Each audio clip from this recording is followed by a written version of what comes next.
Assalamualaikum warahmatullahi wabarakatuh. Sebelumnya perkenalkan, nama saya Asata Rani Samara, biasa dipanggil Rani. Saya dari Pendidikan Teknologi Informasi B dengan NIM 22050974054. Jadi pada kesempatan kali ini saya akan memenuhi tugas yaitu tugas membuat video micro teaching pada mata kuliah keterampilan mengajar dan pembelajaran mikro.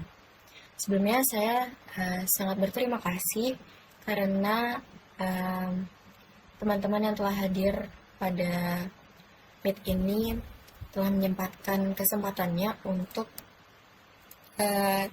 mau diajar oleh saya. Jadi saya terima kasih banyak ya.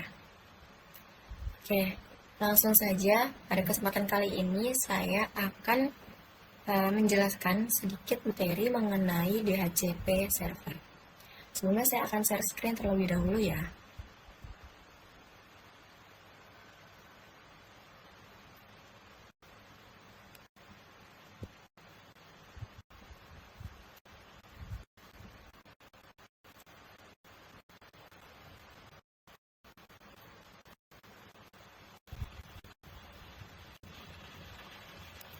Baik, ini sudah terlihat ya.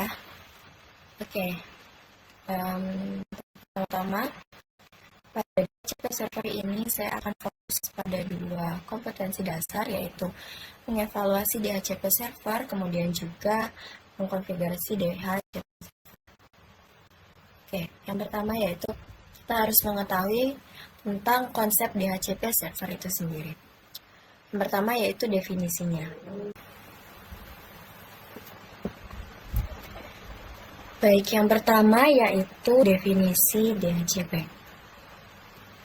Konsep dari DHCP.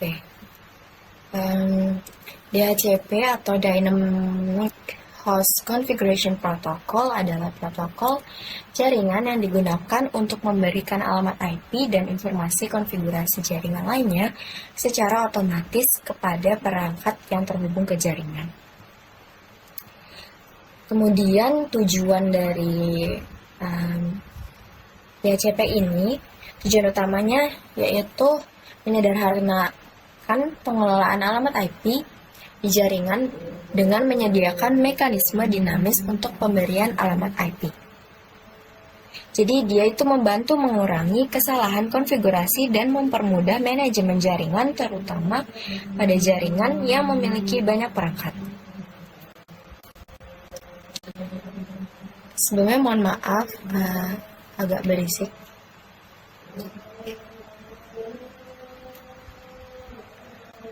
Kemudian ada prinsip dan cara kerja DHCP server. Jadi prinsip dan kerjanya, secara umum ini DHCP server memiliki sekumpulan alamat yang diizinkan untuk didistribusikan kepada klien, yang itu disebut DHCP pool. Jadi setiap klien kemudian akan menyewa alamat IP dari DHCP pool untuk waktu yang ditentukan oleh DHCP, biasanya hingga beberapa hari. Kemudian waktu penyewaan alamat IP itu misal udah habis masanya, maka klien akan meminta kepada server untuk memberikan alamat IP yang baru atau mungkin bisa juga diperpanjang, seperti itu. Kemudian di sini ada cara kerjanya. Yang pertama yaitu ada DHCP Discover. Prosesnya itu ketika perangkat klien pertama kali terhubung ke jaringan, ia tidak memiliki alamat IP. Perangkat ini mengirimkan pesan broadcast ke seluruh jaringan untuk mencari DHCP server. Tujuannya pesan DHCP Discover ini adalah digunakan untuk memberitahu DHCP server bahwa ada perangkat baru yang membutuhkan alamat IP dan informasi konfigurasi lainnya, seperti itu.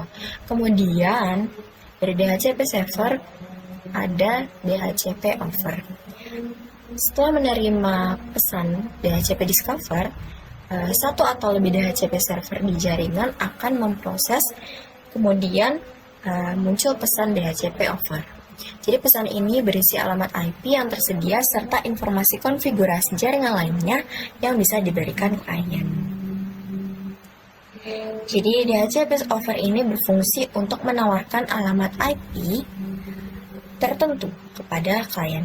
Jadi nanti teknisnya itu DHCP maksudnya DHCP over dikirimkan sebagai unique hash ke perangkat klien berdasarkan alamat MAC yang ditemukan dalam pesan DHCP discover tadi. Kemudian ada DHCP request. Perangkat klien menerima satu atau lebih penawaran DHCP dan merespon dengan memilih salah satu penawaran tersebut. Klien mengirim pesan DHCP request untuk menunjukkan bahwa ia menerima penawaran dari salah satu DHCP server. Jadi DHCP request ini mengonfirmasi bahwa klien telah memilih penawaran tertentu dan juga meminta agar alamat IP tersebut diberikan secara resmi, seperti itu. Kemudian yang terakhir yaitu DHCP acknowledgement. Prosesnya yaitu DHCP server ini yang sebagai penawarannya diterima oleh klien akan merespon dengan pesan DHCP acknowledgement ini. Pesan ini mengonfirmasi bahwa alamat IP telah diberikan kepada klien dan berisi informasi konfigurasi jaringan tambahan yang mungkin diperlukan oleh klien. Jadi, acknowledgement ini yang mengesahkan penggunaan alamat IP seperti itu oleh kliennya dan juga menyelesaikan proses konfigurasi jaringan. Selanjutnya itu ada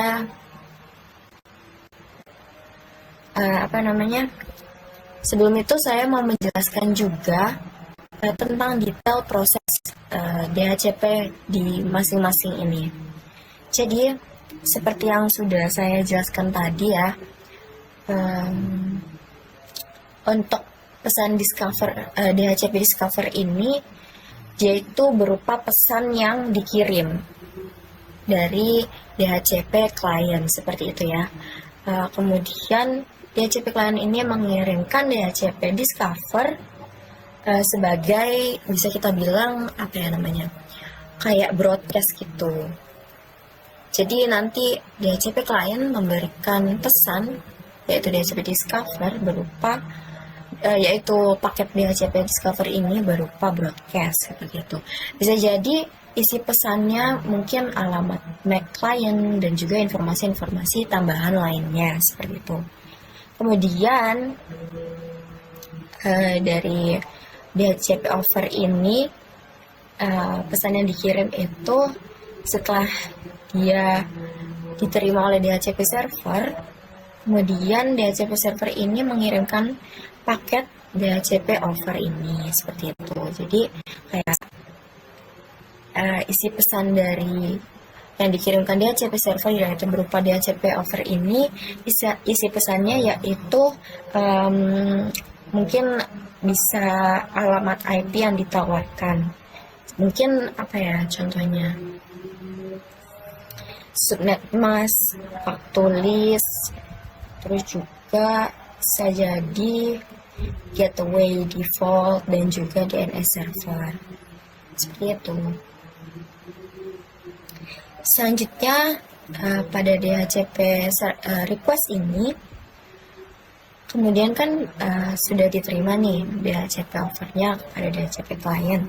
Kemudian pesan yang akan dikirim oleh DHCP request ini dia akan mengirim broadcast lagi, di mana ini berupa isi pesannya itu kayak bisa jadi kita meminta permintaan untuk alamat IP yang kita tawarkan gitu ke salah satu DHCP server yang ingin kita tuju gitu ke salah satu DHCP server tersebut seperti itu.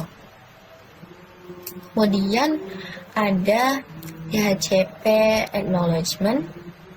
DHCP acknowledgement ini akhirnya dikirimkan gitu dari DHCP server ke DHCP client, yaitu sebagai maksudnya sebagai unique cache ke klien gitu ya. Biasanya isi pesannya itu adalah konfirmasi. Seperti yang saya bilang tadi, dia itu kayak memberi, seperti yang tadi saya bilang di sini, yaitu memberi konfirmasi gitu alamat IP yang diberikan dan juga informasi konfigurasi seperti itu. Selanjutnya saya akan sedikit menjelaskan lagi sebelumnya, yaitu implementasinya. Iya. Jadi implementasinya itu bisa kita terapkan di rumah. Contohnya pada router rumah tangga ya, bisa kita terapkan. Mungkin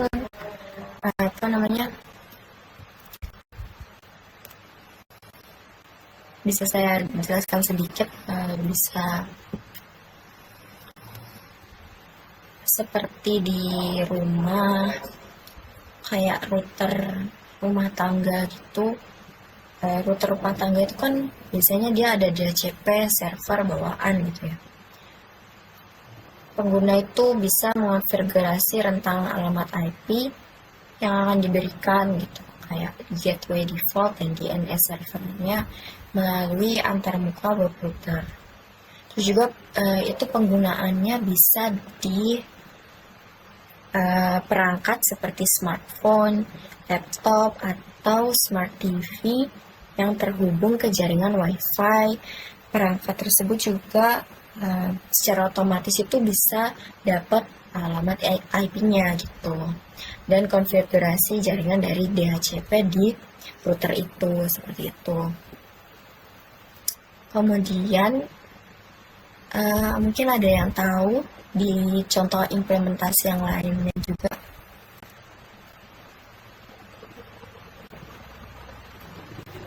Ya, ada yang tahu? Ya, mungkin ya. Ya, ya benar. Ada yang tahu? Mungkin nggak apa-apa, nggak usah takut. Ya, mungkin masih belum ada yang tahu ya. Jadi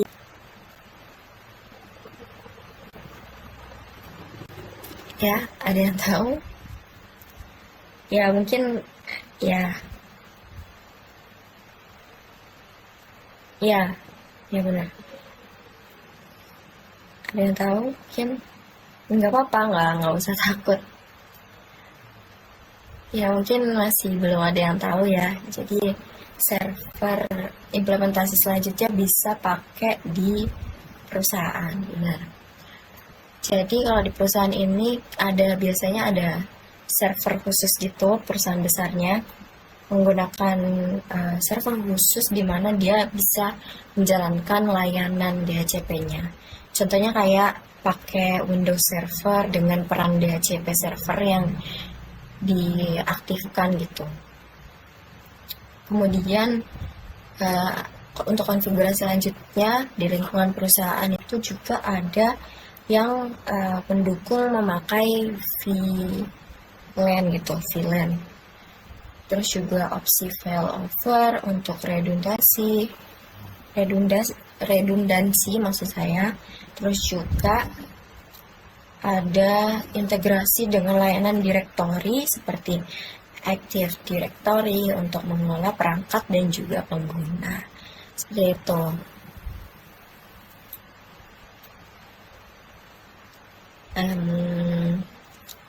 Jadi DHCP server ini menyediakan cara yang menurut saya pribadi, DHCP server ini istilahnya menyediakan cara yang paling efisien gitu ya. Dia tuh caranya paling efisien, paling otomatis juga untuk mengelola alamat IP gitu di jaringan. Jadi juga diaktifkan gitu. Kemudian untuk konfigurasi selanjutnya di lingkungan perusahaan itu juga ada yang pendukung memakai VLAN gitu, VLAN. Terus juga opsi failover untuk redundansi maksud saya. Terus juga ada integrasi dengan layanan directory seperti Active Directory untuk mengelola perangkat dan juga pengguna. Seperti itu.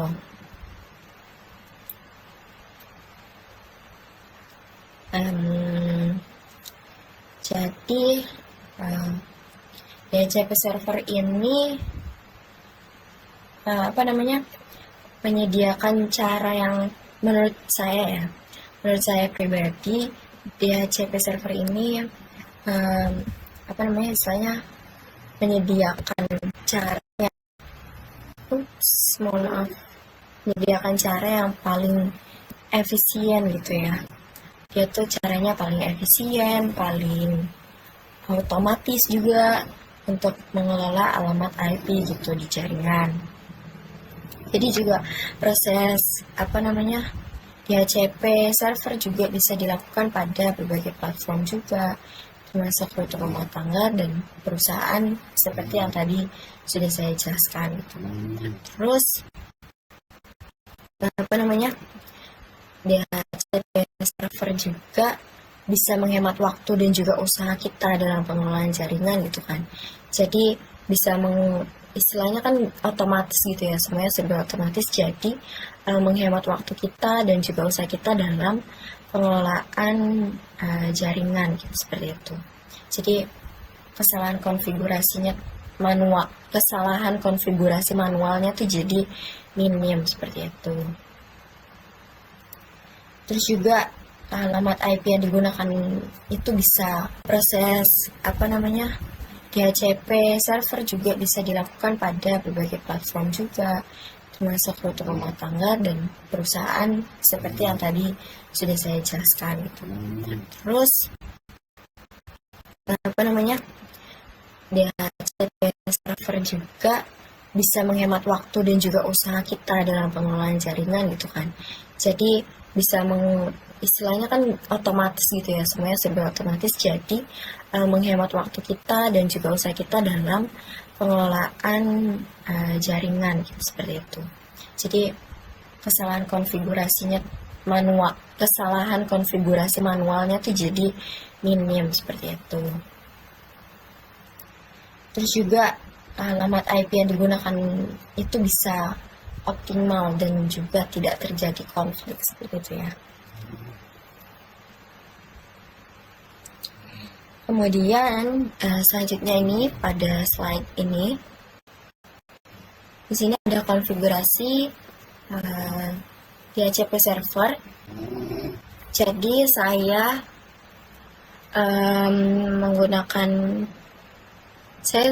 sedikit saja meletakkan langkah-langkahnya di sini. Mungkin nanti kalian bisa lihat dari contoh yang telah saya berikan ini, atau bisa juga lihat di tutorial YouTube ataupun di web-web lainnya seperti itu ya. Di sini saya ada konfigurasi DHCP server yang bisa dilakukan pada sistem operasi Debian gitu ya. Di sini pertama ada instalasi. Di sini saya ada 4 langkah sih. Mungkin nanti kalau misal di sistem operasi yang lain bisa lebih lebih kompleks lagi, atau mau pakai yang ini juga nggak apa-apa, atau pakai tutorial yang lain juga nggak apa-apa. Ini ada konfigurasinya. Yang pertama kita harus instalasi paket DHCP server dulu, kemudian kita konfigurasi filenya, kemudian konfigurasi subnet, dan yang terakhir yaitu aktifkan dan mulai DHCP server. Karena saya sebelum mulai DHCP servernya lebih baik di restart ulang ya, sebelum akhirnya nanti diaktifkan lagi DHCP servernya, perintah DHCP servernya, ya agar lebih optimal seperti itu ya. Selanjutnya di sini saya akan sebelumnya Apakah ada pertanyaan sejauh ini? Sejauh ini apakah mungkin ada yang mau bertanya?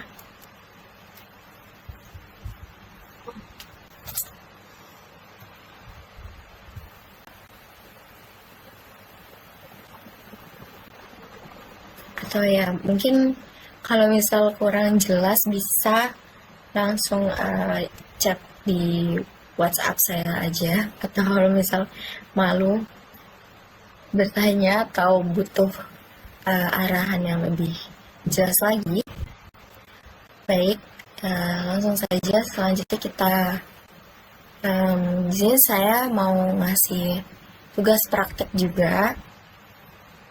Di sini tugas prakteknya yaitu melakukan konfigurasi DHCP server. Sebenarnya ini bebas sih, nggak harus di rumah, pokoknya nggak harus pakai PC juga, pokoknya bebas kalian melakukan konfigurasi DHCP server itu. Kemudian jadi kalian bisa menggunakan perangkat lunak DHCP yang sesuai dan juga dengan sistem operasi yang sesuai juga, maksudnya dengan yang sesuai kemauan kalian juga ya. Jadi gak harus kayak yang saya tadi kasih tahu di Debian, gak harus di situ. Kemudian gunakan perangkat DHCP sesuai dengan sistem proporsional. Dokumentasikan langkah-langkah konfigurasi dan hasil pengujian dalam bentuk laporan tertulis. Maksud saya dalam laporan tertulis ini saya mau langkah-langkahnya itu juga dituliskan ya. Dan juga detail alamat IP, konfigurasi gateway, DNS server yang digunakan juga. Terus juga langkah-langkah dokumentasinya bisa dibuat video ya. Jadi ada dua. Yang pertama dalam bentuk laporan dan yang kedua yaitu dalam bentuk video. Jadi bisa saja laporan ini berupa screenshotan dari video yang telah kalian buat seperti itu ya. Kemudian kirimkan laporan melalui e-learning yang disediakan dan juga deadline-nya minggu depan. Oke. Mungkin kalau ada yang kurang jelas saya mau jelasin lagi. Di sini sistem operasinya tuh kalian bisa pakai kayak ISG, DHCP server untuk Linux atau kayak Windows server juga nggak apa-apa. Itu boleh. Terus juga itu aja sih. Terus juga kalau DHCP server ini pasti mulai gampang sih untuk konfigurasinya.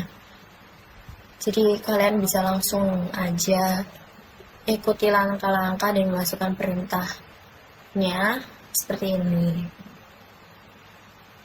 Kemudian diaktifkan DHCP servernya seperti itu. Baik, kalau misalkan dari kalian belum ada yang ingin ditanyakan, tidak apa-apa.